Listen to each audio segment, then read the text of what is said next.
Now, into the ticket office of Disneyland. Oh boy, let's do this.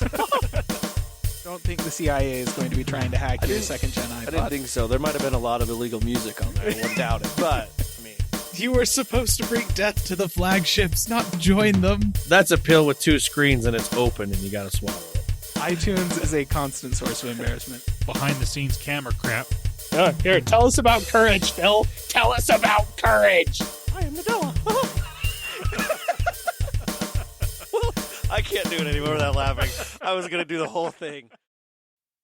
Welcome, everyone, to the Calling All Platforms podcast. I am your host, Wes, and I'm here with Landon. Hello. And Caleb. And I'm back to being second. It was nice. And we're for that here. 1 week. Yeah. We're here to talk all things tech. Oh my goodness. We've had such a good week, haven't we? Of no news.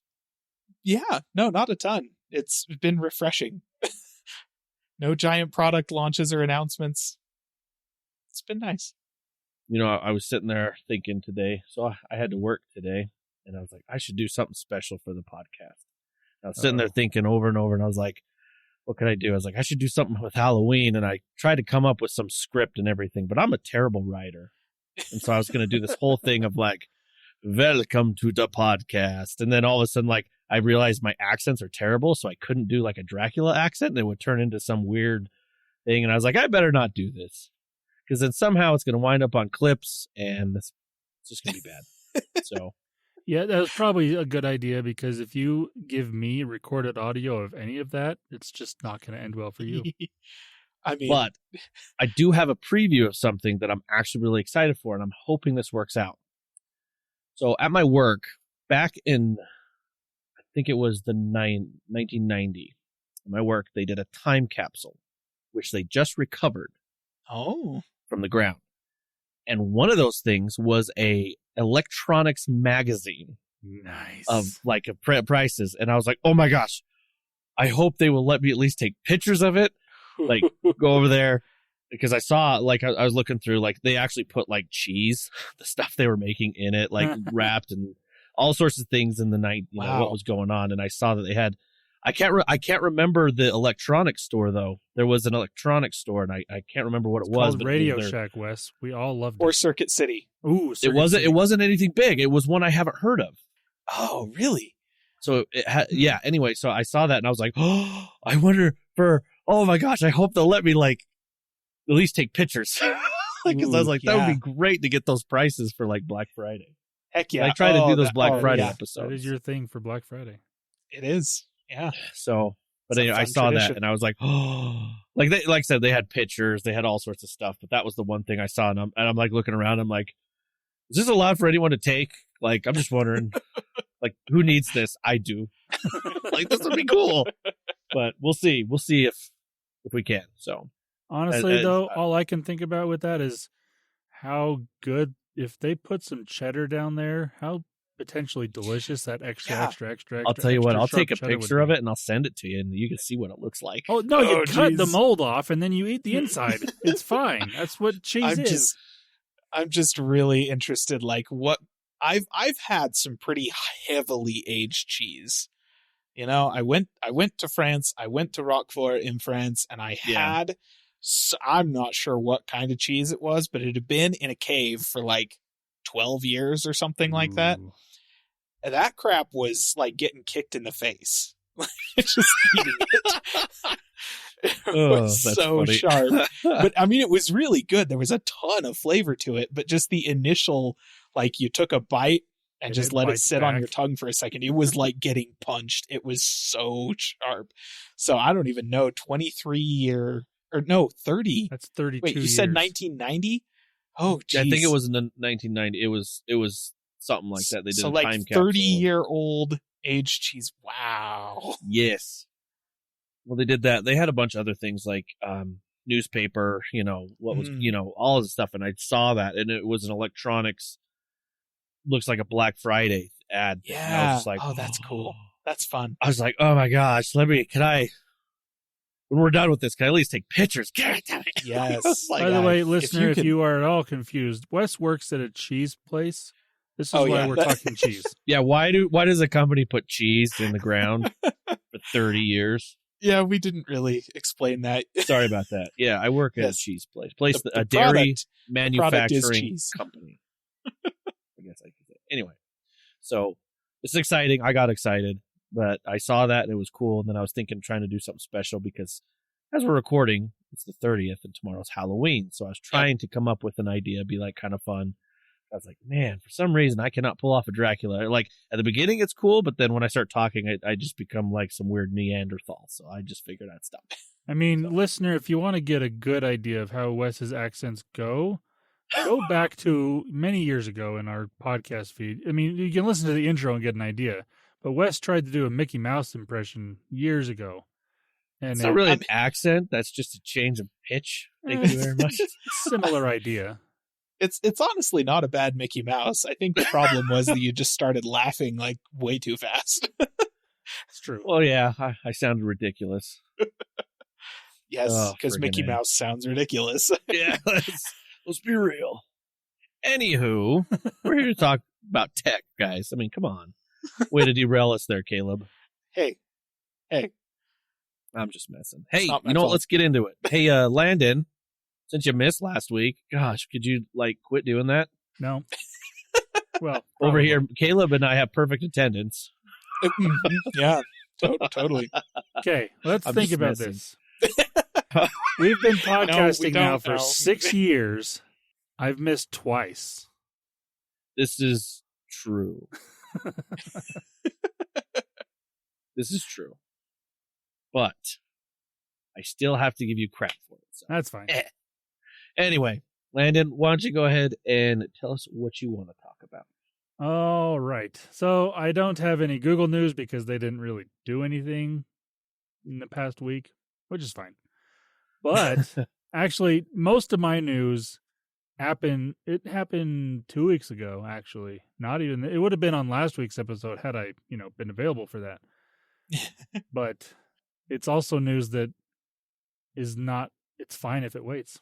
So, I mean, okay, I'm done now. Okay, no news. No, just kidding. Oh, okay. This is gonna be quick. My first thing of news is Amazon news. So they've introduced a thing called Amazon Prime Video Watch Party because we need longer tech names. Yep.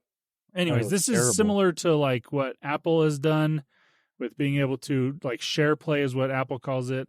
I think Netflix does Netflix have their own version of this as well? Yeah, something. They used to. Okay, back in the day, I think Netflix was the first on the Xbox 360 when it was digital. You could actually do a watch together with people. But then I Yeah. think they No. took it What away. you're thinking of is when Netflix used to send DVDs and you had to watch with people. No. Actually, like I did this a few times. Actually, like you'd be like, hey, invite your Xbox party, and then be like, hey, we want to watch this. And if the people on their Xboxes were subscribed to Netflix and had it, then it would open Netflix and open it, and you watch it at the same time, and your little avatar would be in the front, Yeah. like they were at a theater or something. Yeah, no, I think you're right. I think Netflix were the first ones to do it. I think you're also right that they stopped for a while, but I think they reintroduced it during the pandemic. Yeah, I think Like so. when everything was Doesn't shut Disney down, Plus kind do of the that? first year of the pandemic.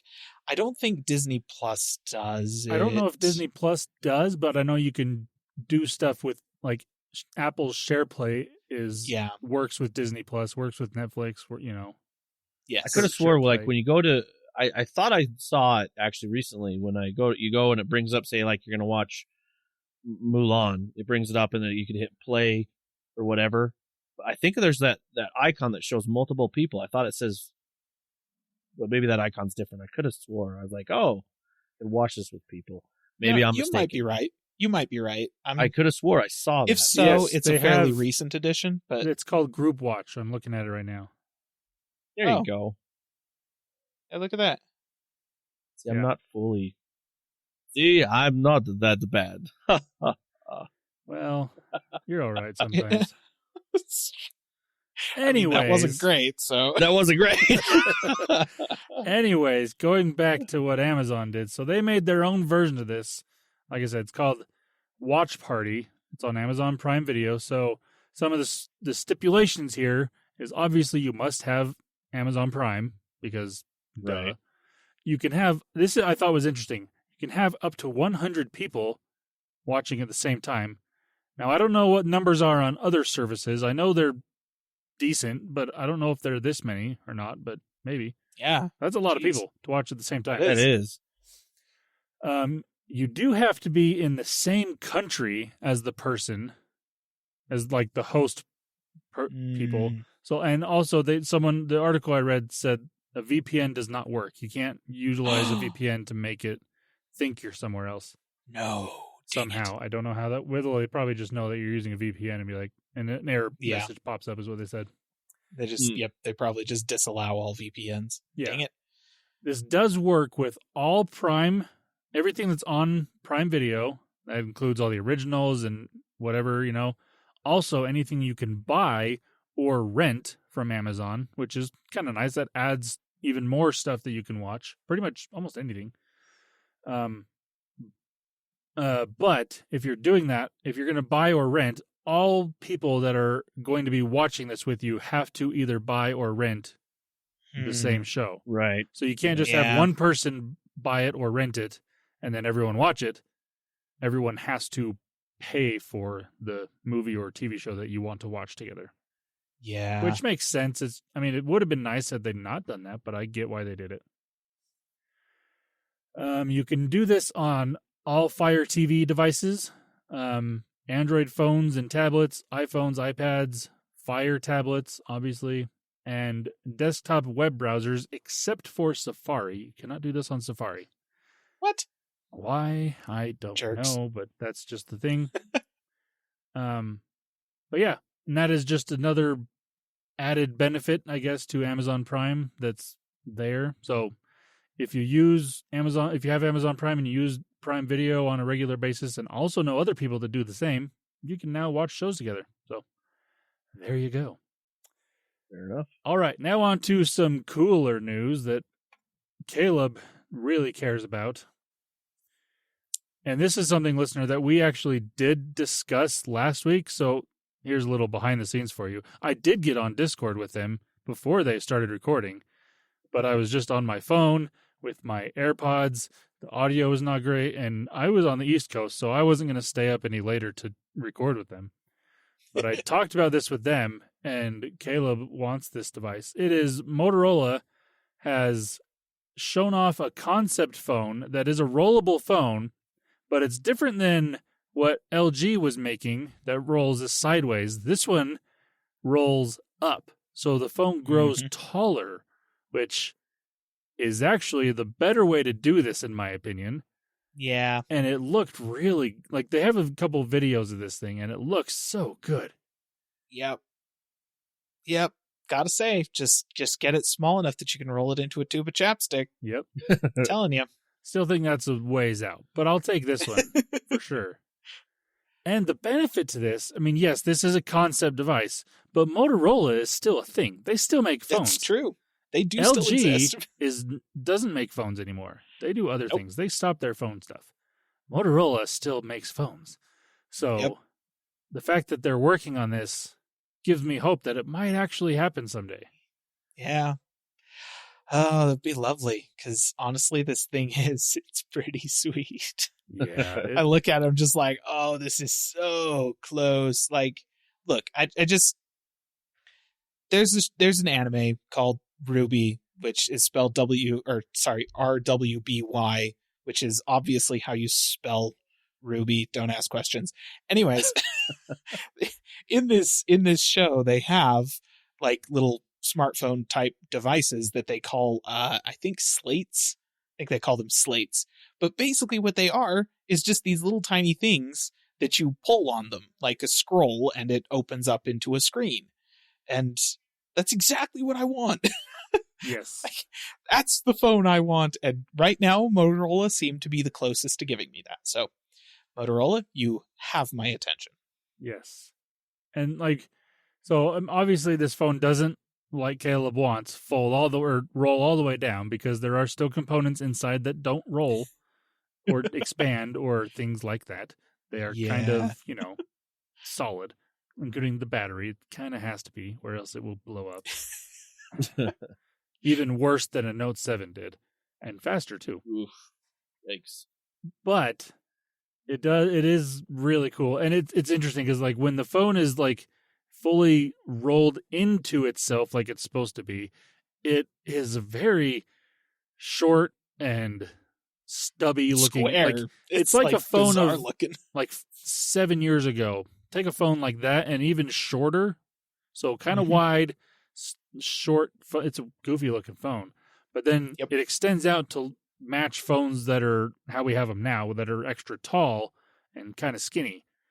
But it's pretty cool. So I'm really hoping that eventually, within the next year or two, Motorola actually brings this to market, because this is the type of expanding device that I want. Yep. And definitely the type of expanding device that Caleb wants. Exactly that. Foldable phones are cool and all, but this is I really like it. It's nice. I feel like this is the end game. Like you can only fold a phone so small. Like at some point in time, you're going to run into issues where it's the whole, take a piece of paper and try and fold it in half over and over again and see how many times you can actually fold it. There's a point of diminishing returns where the phone just gets too thick, and then you're trying to shove like a little cube into your pocket, and that's just uncomfortable. You want it to stay thin. And what's the part of the phone that we actually care about making smaller in your pocket? It's the screen. So if you can just roll the screen up without necessarily having to worry about folding the rest of the phone or anything like that, makes a ton of sense. Yep. So the other major benefit to this is no crease. Yes. Yep. Though the prototype that Motorola was showing off, you could see some visible rippling on the part that was unrolling. Right. So like obviously there's still some issues with that, but I would much rather have that over the crease in the middle. So yeah, it looks pretty awesome. Yeah, it's true. And honestly, like, obviously over time, like that little ripple effect is going to get worse, just as the crease in a foldable phone is going to get worse.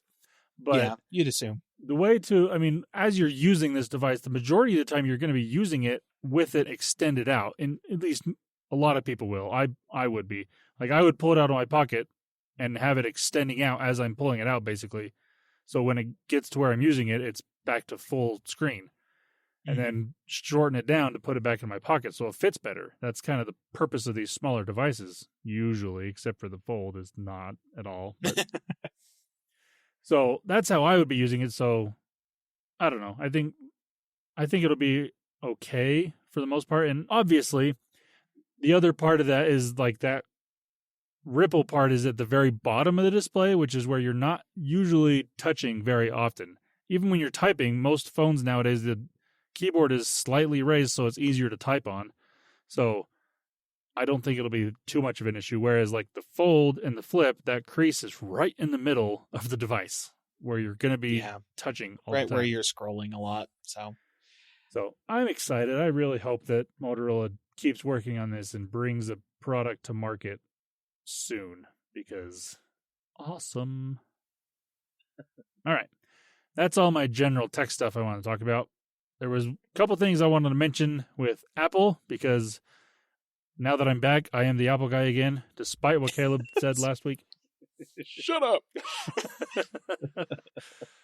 Anyways, just a couple little updates. Now that iOS 16.1 is available on the iPhone, I didn't see these talked about in, one of these I saw talked about in a news article.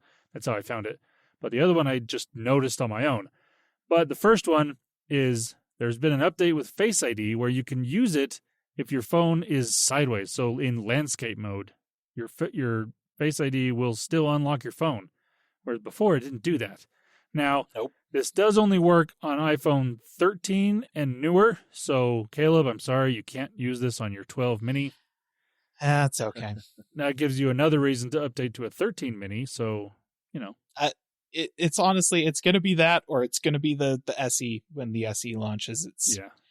It's going to be one of those. Or that sure. Asus Zenfone, or what was that Asus? Well, right. That's the thing. If it turns out that the new SE sucks, and then the 13 mini just isn't as cheap as I want it to be, even used, I might buy an Android phone. I don't know. This is where we are now. It's true. But so that is a nice little feature. Again, I've tested it out. It does work, and it works every time. I haven't had any issues with it. It's nice.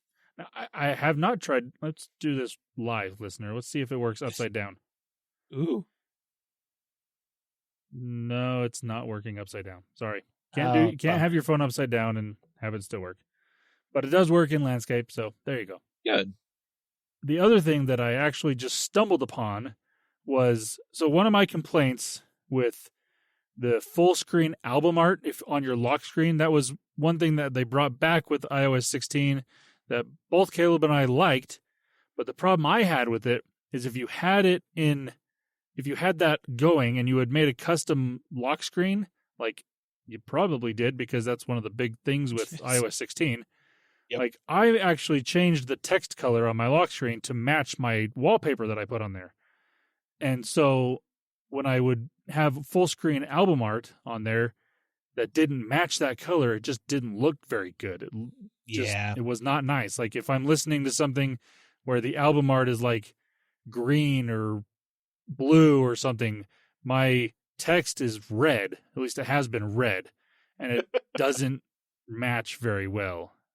So I actually was just turning it off and not using the full screen album art because it just didn't look very good. But now I just randomly turned on the full screen album art just for fun, and it changed the text on my lock screen to white to make it just work. Now It doesn't. This is, I think, probably this is a better option than what it was. I do think it would have been cool if they would have made it match the album art. Yeah. That would be nice. That would be pretty cool. Yeah. But I'm fine with it just changing to white. So it's just a neutral color. It just works and it doesn't look bad. So that is really nice. I'm glad that there must have been people complaining about this because they made the change. So I'm happy with that. They were listening to our podcast. Hi, yes. Tim. Thank you, Tim, for listening. Please subscribe to our Patreon because you can afford it. Oh man, could you imagine? We've got the Tim Cook tier.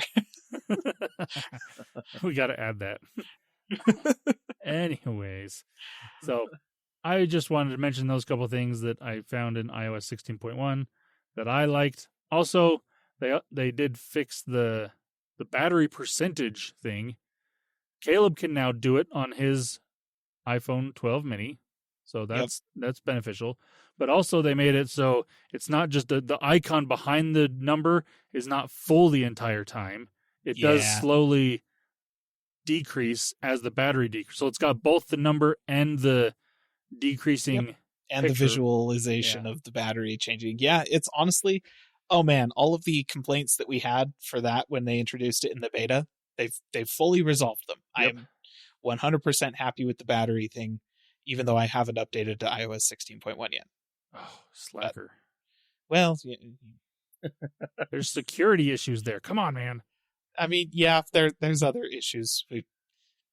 I'll get to that in a minute. Yeah. Anyways, but that's all of my news for this week. Awesome. Well, I guess some news is good news, right? No. Hey, Caleb. Sounds like you have something you need to say. I do. We'll just stay right on that topic of iOS 16.1 launching, and the reason that I have not updated to it yet. Now, every time there's a software update for an operating system or a large, like a piece of software that has a huge user base, there's always going to be edge case bugs and stuff like that the developers were unable to catch in their testing that just get out there. Always. It will always happen. Now, when you have a situation where there are a ton of users that are also, like, there's a ton of people having the same issue, that's usually a case of, like, maybe that wasn't quite ready to launch. So when we talk about large bugs that are affecting, say, the majority of Adobe's user base or something like that, that's pretty good indication that the quality control kind of sucks at Adobe, which it does, but that's not what I'm talking about right now. So Apple launched iOS 16.1. The specific bug that is the reason I have not updated yet, even though generally speaking, I have not had issues with, like, there's like a 20% of the user base of Apple's user base are having a bug. That's typically not me. I'm usually not in the 20% of people that are experiencing a bug, but sometimes I do wait just in case to update. So iOS 16.1 on some devices, some iPhones, but a pretty significant percentage of iPhones is dropping Wi-Fi randomly, necessitating, in some cases, you can switch your Wi-Fi off and back on again. In some cases, you have to restart your phone. In some cases, you have to reset your network settings entirely in order to restore Wi-Fi back to your device. And in some cases, even that doesn't work. So it's a pretty significant bug for anybody who uses Wi-Fi, which Yes.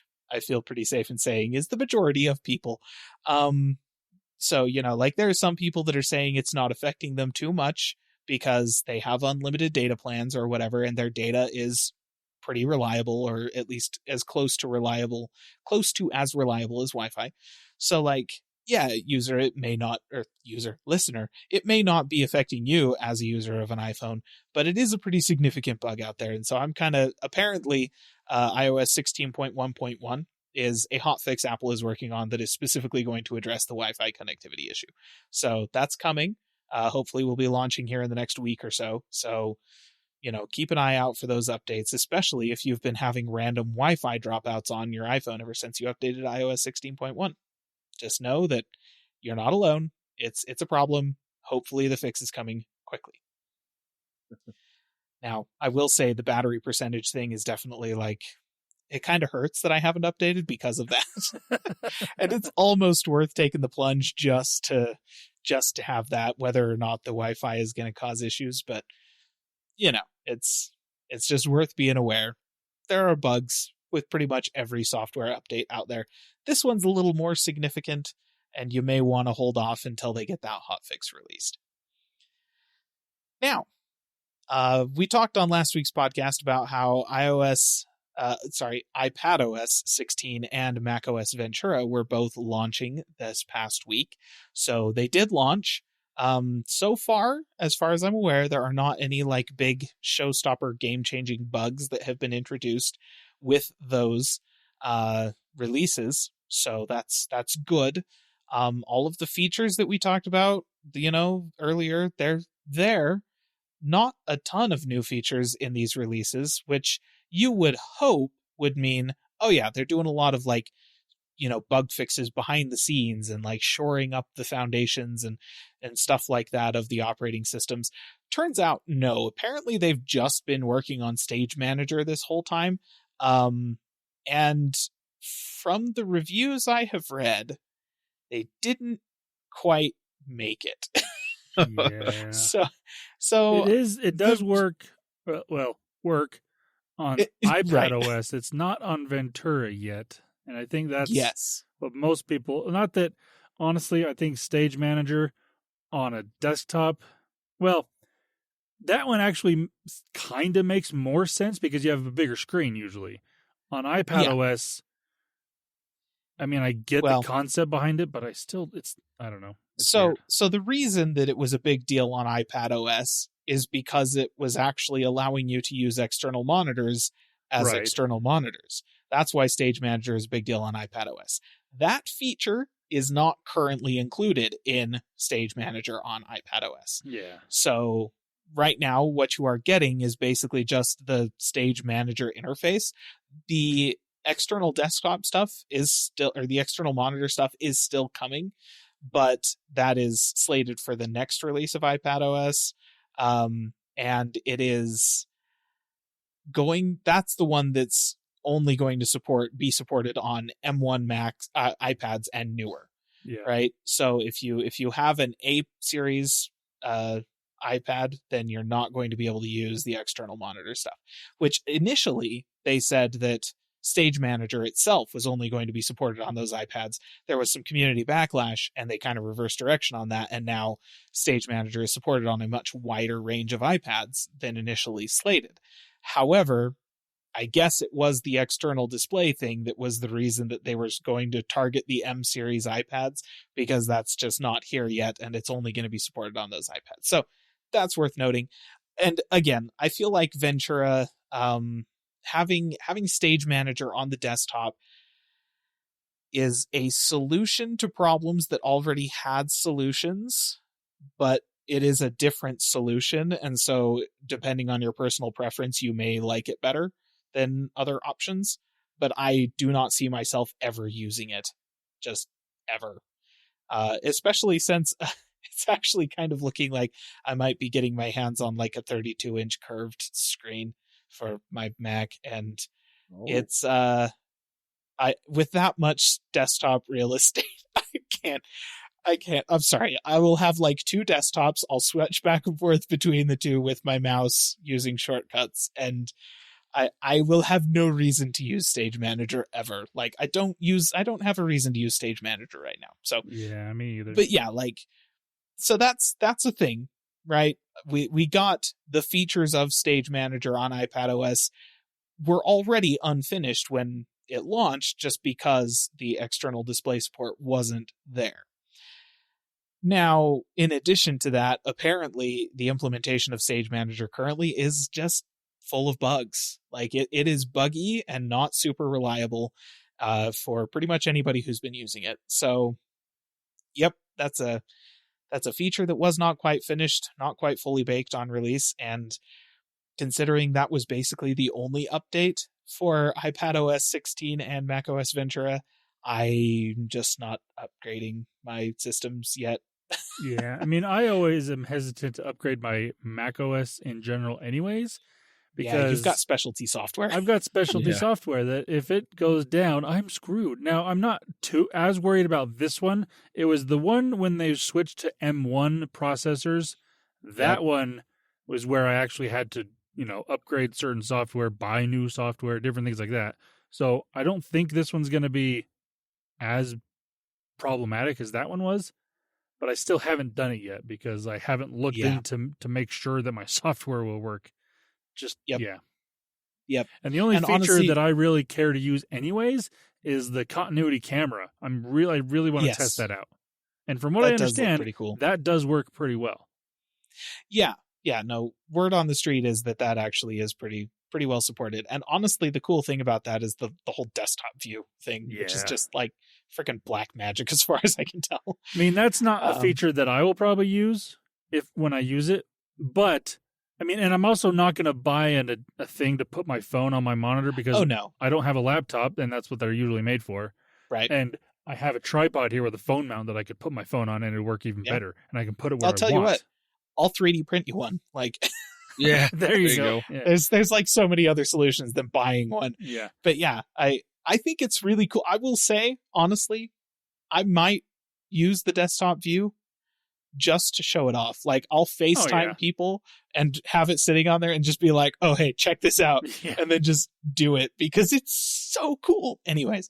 But yeah, so, iPadOS 16 and macOS Ventura, they've launched. There aren't a ton of new features for them, listener. So if you don't have a compelling need to use your iPhone as your webcam, then at this point, I would say just wait because Stage Manager is not ready for prime time yet. So there you go. That's my Apple news. My other piece of general tech news is a follow-up on a story we've touched on many times over the summer. Elon Musk and his purchasing of Twitter. Well, it happened. He did it. It actually happened. For $44 billion, Elon Musk has bought Twitter and is in the process of turning it back into a private company. For my own part, I feel like in terms of Twitter's problems, this is going to be a bit like throwing gasoline on a dumpster fire. So not to say that Twitter was great to begin with. Lots of problems on Twitter. The lack of an edit button still being a big prominent one. But I don't think that Elon Musk is going to make any of them better. And, as of today, it's like literally his second day in charge of the company. Apparently, he has dictated to a team at Twitter that they have until November 7th to implement a feature. And if they don't hit that deadline, then the entire team's going to get fired. And that feature is that anybody who has a verified checkmark next to their name on Twitter is going to have to start paying $20 a month to have that checkmark, which is a feature that Twitter implemented to make it easier to actually know whether or not the person, like the account you were looking at, was actually the person it claimed to be and not some kind of a copycat account that could, be somebody totally unrelated. So kind of feels like that's a stupid way to try and make money off of the platform, considering there's not that many actually verified accounts. So on the one hand, doesn't make a ton of sense, but also it's been like 2 days, man. Like this is how you want to start this up. Anyways, we talked at length, listener, before the podcast, the three of us, about the implications of Elon Musk buying Twitter and just the larger social media landscape at large. And I feel like it's pretty safe to sum us up in terms of social media opinions. I'm the pessimist of the group, for sure. I feel like Wes is probably the optimist of the group, which I guess would make Landon the realist. He kind of falls somewhere in between. I'm the wait and see guy. Like, right. I mean, I'm the same way when it comes to tech stuff. Like, I always hear all these rumors and like, oh, that's going to be amazing. It's like, okay, let's wait and see if it actually happens. Google still hasn't given us the ability to remove a fence from a photo. So, yeah, let's wait and see. Oh, man, I'd forgotten about that. I mean, yes, they gave us Magic Eraser, and it's kind of the same thing, but not entirely. Yeah. So I'm not saying that any of that is untrue, but I'm also hesitant to believe certain things like that from people that inside of Twitter that have been very public about how much they didn't want Elon Musk to buy it. And so not saying this is true, but giving rumors out that he's going to destroy it already in 2 days. That, I mean, again, I'm going to wait and see what happens, but you never know. It could be really bad. It could be really good. It could be nothing, but we'll see. I mean, it pretty much comes down to Wes is hopeful that Elon Musk will make good choices and either, make Twitter better and possibly fix some of the problems that it has, or that the community on Twitter at large is going to be able to successfully migrate to a different platform or a different way of communication with each other or something like that is going to be an improvement at large over the way that Twitter was handling things. Landon is not sure which direction this is going to go and is like he said, we're going to wait. We're going to see what happens here. And I'm kind of the opinion that putting a billionaire in charge of anything is pretty much always going to result in what's worse for the vast majority of people. And so I'm not super basically I don't know what specifically Elon Musk would do to ruin Twitter, but I'm convinced he will do something. So I mean, so like I said, I mean, this is day I'm the 2. pessimist. I'm the pessimist. Wes is quite a bit more optimistic about, at least hopeful about how things could go. And Landon is sure, Elon Musk could ruin it, but if that happens, then hopefully people are just there. He'll ruin it by making it inhospitable and everybody will leave the platform and go somewhere else. And Elon Musk will ruin it for Elon Musk and hopefully not everybody else. And honestly, I don't care either way. Right. Yeah. I'm not a big all Twitter of us user. In general. Well, all three of us we don't care either way, but I do feel like we all came to a consensus on the idea that if anything is to happen in the social media space, really what it should be is the return of MySpace. Yes. Exactly as it was in 2005. There you go. So there it is. Now, speaking of 2005, actually, okay, it was actually 2004, but I saw something this past week on the internet, and this is not necessarily tech news. It did happen this past week, but it's not particularly newsworthy unless you happen to be a millennial who was a denizen of the internet in your teenage or preteen years in the early 2000s, which just so happened to include a few people in this group. So you may recall this thing that is, as far as I'm concerned, the genesis of meme culture on the internet, called HomestarRunner.com. And HomestarRunner.com, they made Flash videos and Flash cartoons that were posted to their site. Most famous, obviously, for Strong Bad Emails, but there were lots of other cartoons. And in particular, they had a lovely tradition every year of making a new Halloween cartoon. It's obviously coming up to Halloween, and this past week, HomestarRunner.com's YouTube channel saw a repost of their original Halloween cartoon.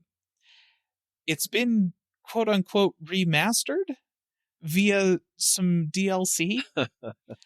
It is just glorious. I love it so much. It was simultaneously a trip down memory lane and a wonderful reminder that the Brothers Chaps are just genuinely very talented animators and writers. And like, the success of Homestar Runner was not a fluke. These dudes are really good at what they do. And it's still hilarious as snot, and an absolute just joy to see how they were able to update it to, I guess, be interesting and entertaining to a modern internet audience, in my opinion, while still maintaining everything that made it great in the first place. So if you are at all interested, I urge you, go to their YouTube channel, homestarrunner.com, like literally spelled out homestarrunner.com on YouTube. At least I'm pretty sure. Maybe I should verify. It might just be Homestar Runner. No, it is homestarrunner.com. Yeah. Okay, good. Yes. I'm looking at it right now because I'm saving this for when we are done. Oh, that's right. Homestarrunner.net. Homestarrunner.com. Yes. I have one thing to say about this. And if you are like us, spend a lot of time on this website, you'll get the reference. But good job there, Homestar. Oh, it's so great.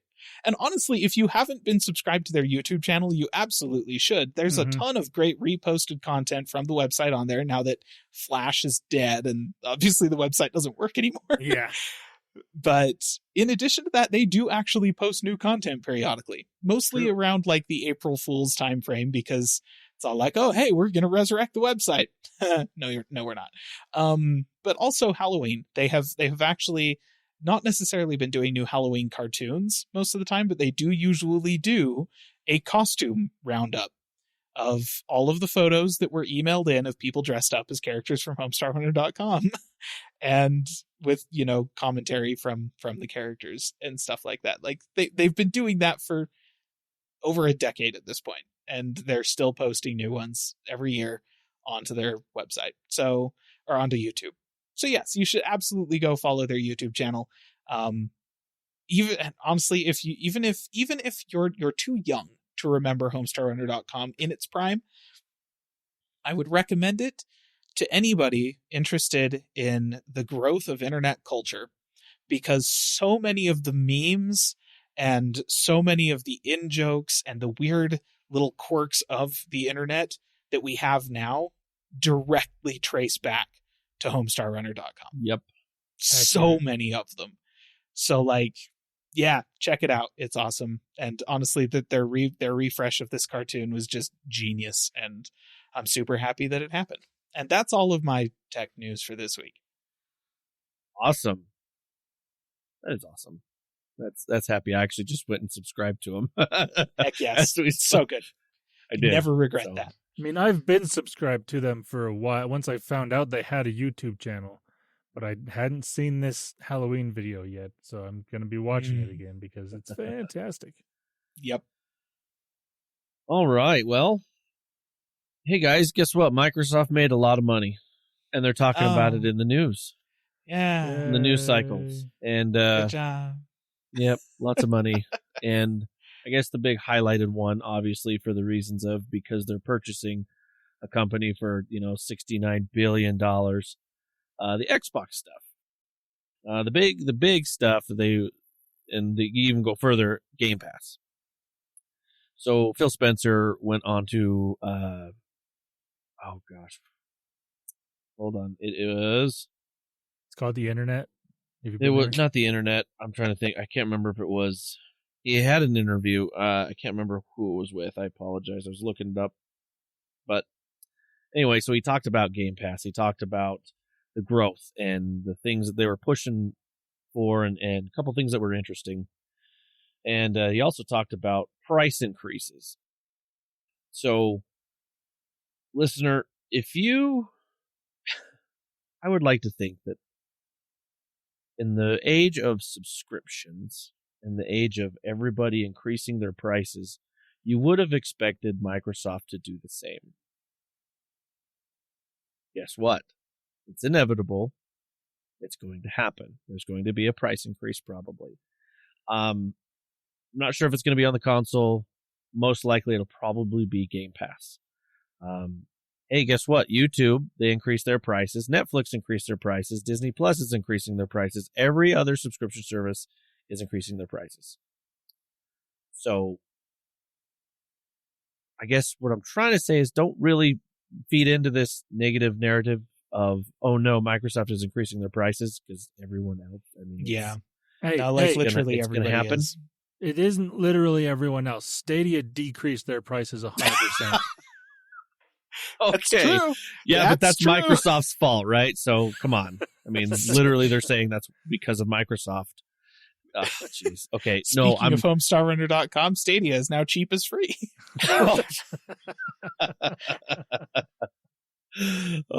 Basically, what I'm saying is, so he came out and said that they're not going to do any price increases for the rest of the holiday season.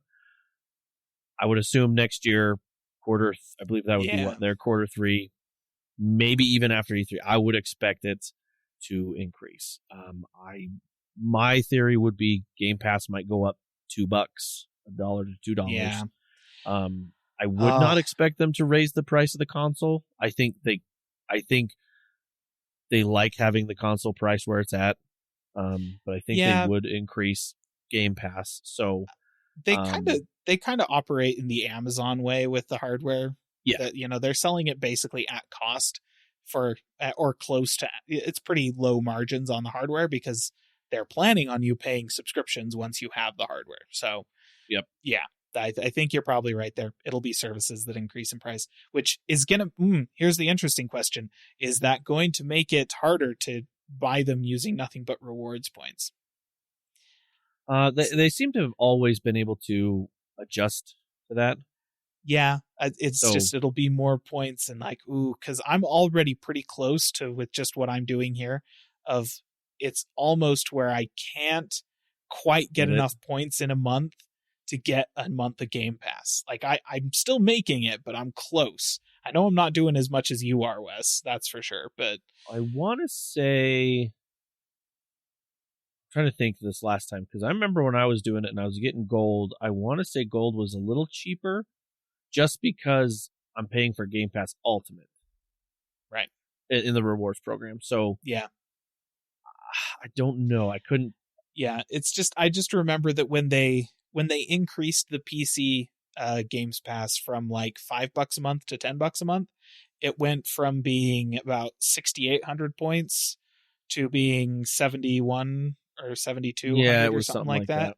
And so I'm expecting it'll be an increase like that again, but I'm already 7,100 is about where I hit if I'm doing all the stuff that I do on a daily basis. So if you want, I'll try and transfer some of my points over to you. I have not used any of them. I've got 260,000 points. Good grief. Go buy some movies or something. What the heck, man? I really should. But I haven't. That's awesome. I could get $100 worth of Target gift cards or something. Well, $5 gift cards. I could get $100 worth of $5 gift cards. Which brings me to another point. Like, start doing the rewards program. Look at some deals, because there's times even on like Amazon or something, they're like, hey, you buy this, we'll give you a $25 Microsoft gift card, things like that. You'll get deals for everything, and you can stack this up to 3 years. So I mean, that's the reason why I still use Google Opinion Rewards on my iPhone, because I mean, I don't get App Store credit, obviously. Like on Android, you get Play Store credit, but I get money to my PayPal, and I've got like, I looked there the other day, I had like $40. Like, sweet. Yeah. So, I mean, price increases are just inevitable. It's just what it is. So there is no negative to this thing, because I mean, it's just inevitable. Like, we don't want it, obviously. Like, Yeah. obviously, but it's going to happen. So I did want to kind of try and curb that narrative, because of the acquisition going through and all this, obviously people that want to be negative are going to be negative. Just what happens. But that, I mean, it's just inevitable that this will happen. So one thing I did think was interesting, while he talked, he actually said that right now that PC Game Pass subscriptions have increased by 159%. Just PC Nice. Game Pass. I was like, Yeah. wow, that's...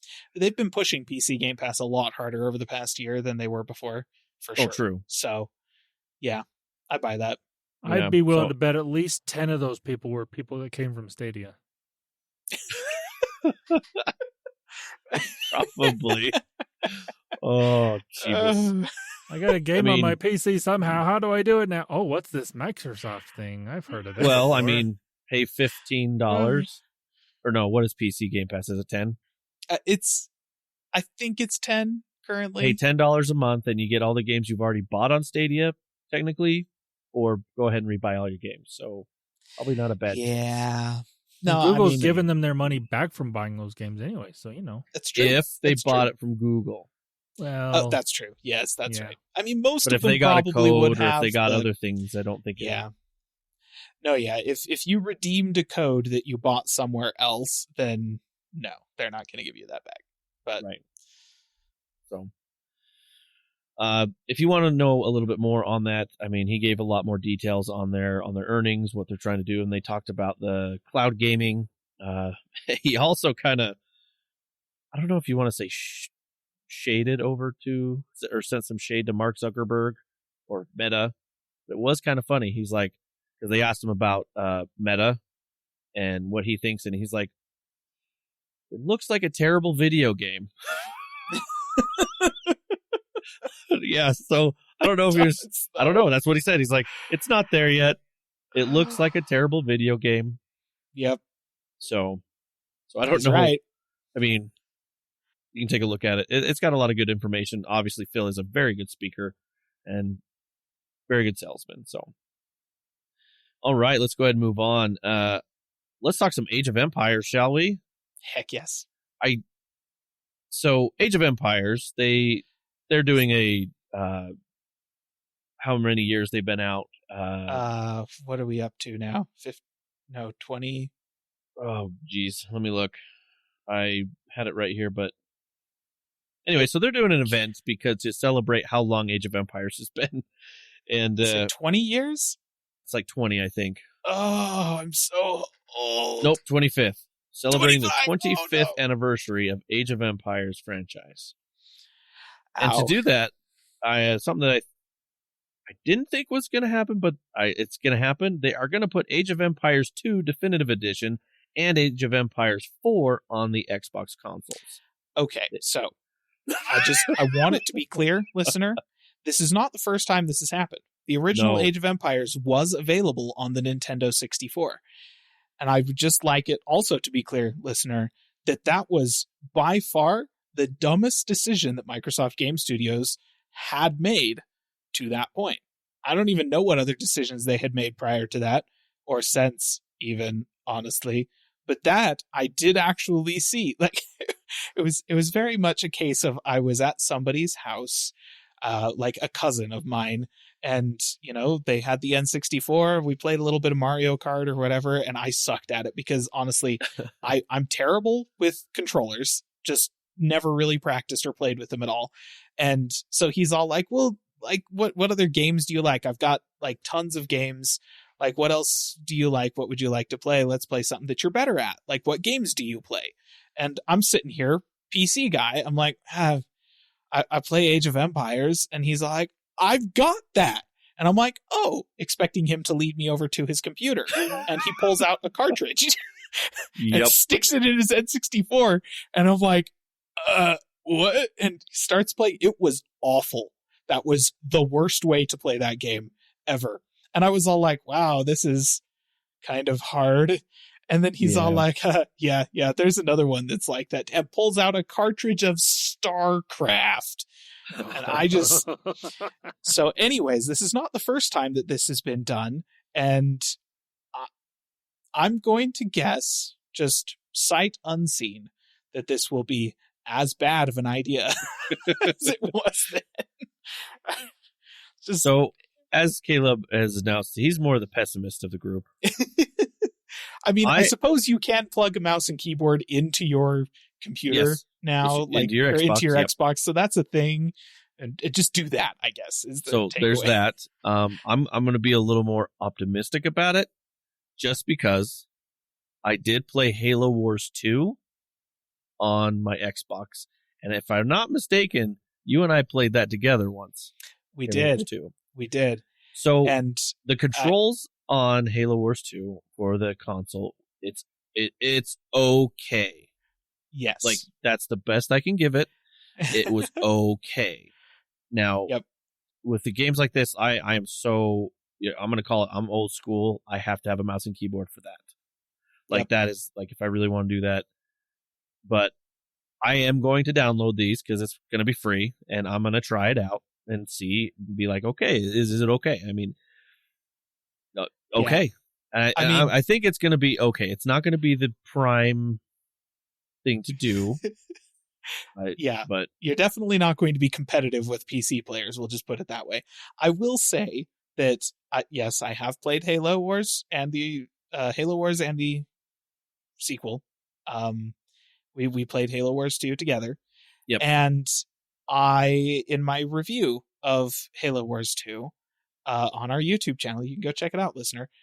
Okay, not review, first impressions. It was made based on the beta version of the game. Right. So first impressions, not a full review. But my impression was that it was a game that had been designed around console controls. It was designed around controllers. You could tell, because in terms of like what you were able to do inside of the game with a keyboard and mouse, it felt a lot like baby's first RTS. You know, like from the perspective of playing with a computer, it was far simpler than I was used to. Isn't necessarily a bad thing. It makes it a lot easier to pick up the game. And there are some fully like computer only RTSs that are designed that way. Northgard is actually a pretty good example of a game that was designed to just be simpler than something like an Age of Empires or Age of Empires 2, which is fine and good and great. And it actually made it so that Northgard was pretty easy to port over to consoles later on. But that is not what Age of Empires 2 is. Age of Empires 2 is like the granddaddy of extremely deep competitive RTSs. Yeah. And it's like, even StarCraft 2 is too fast to port to console. It just is. It's not as deep or complex as Age of Empires 2, but it is faster. A lot faster. There's no way. It's way too fast to port to consoles. Just wouldn't work. Age of Empires 2 is a lot slower, but it is so much deeper. Like, basically every single key on the keyboard is a shortcut for something in Age of Empires 2. And like, yeah, it is a game that is designed very much around a keyboard and mouse. And I am very hesitant to say that it will go well being ported to consoles. Now, that being said, you can plug a keyboard and mouse into your console. So if it's the kind of thing where you have an Xbox and you don't really have a gaming computer, but you still want to play Age of Empires 2, maybe you're coming back to the series because you played it when you were a kid, or you just really want to get in on it because it looks like fun, and you're right, it is fun, just grab a wireless mouse and keyboard and plug them into your Xbox. Play that way. You'll have a great time. It's an awesome game. So that's my take on it. yeah, I mean, not bad. I listened to Larry Herb's podcast. Larry Herb works with Microsoft, and he actually had one of the main guys in talking about it, and so talking about being ported over. And so I'm more optimistic about it. Like I said, my impressions going in, I think it's just gonna be okay. Like, yeah, it'll be functional. Yeah, and also you can do crossplay, so I don't know how well that'll go, but you can. I mean, there'll be a lot of people playing with controllers that'll get dumpstered on by people with keyboard and mice. That's how it'll go. So yeah. Cool. Okay. So also with the 25th anniversary, they also did talk about Age of Empires Mobile is coming. That was it. There wasn't anything more. It just says, hey, we're doing this. So yeah. And Caleb rejoiced because that's his favorite way to game. I don't know. I don't know what to expect. I like mobile games, but in my experience, mobile strategy games tend to be problematic. And in fact, if you want a good example of that, listener, you can go check out, I think it's actually our most recent video still on the game YouTube channel, because I'm great at updating that thing. But no, Star Wars Legends, I think was the name of the game. You can go look up my review of that game. It's a very common thing, and the first place I saw it was in Halo Wars 2's Blitz mode, to have kind of a combination of a deck building game and an RTS. Yeah. That's what Legends is, Star Wars Legends, and I kind of hate that concept. It adds too much luck into the real-time strategy formula for it to feel like it's a strategy game still. You know, like there's not as much strategy with that. There's way more luck. It would be like saying that Hearthstone is a pure strategy game. It's not. There is strategy to Hearthstone, to the way that you build your deck and the deck that you deploy versus other decks and stuff like that. Don't get me wrong, there's plenty of strategy in there, but there's a lot of luck involved in the order that you draw the cards and stuff like that. So yeah, Age of Empires is a pure strategy franchise. That's what it is. Age of Empires 2 in particular is like one of the most pure real-time strategy games ever made. And for them to make a mobile version of an Age of Empires game, either you're going to end up with a game that is just kind of thin, there's not necessarily a ton of depth to it, or you're going to end up with a deck builder that doesn't feel like a strategy game. So, I don't know.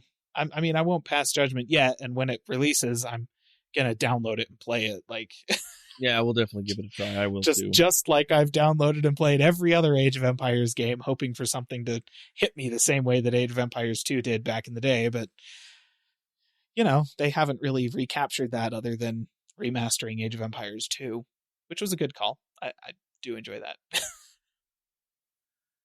And then, well, last but not least. Definitely not least. Definitely not most least. important. Oh, they also said that they are going to go back and remaster Age of Mythology. Yep. I believe they call it a Age of Mythology Retold. Yes. Yep. That's what they said. The one they should have started with. That's honest.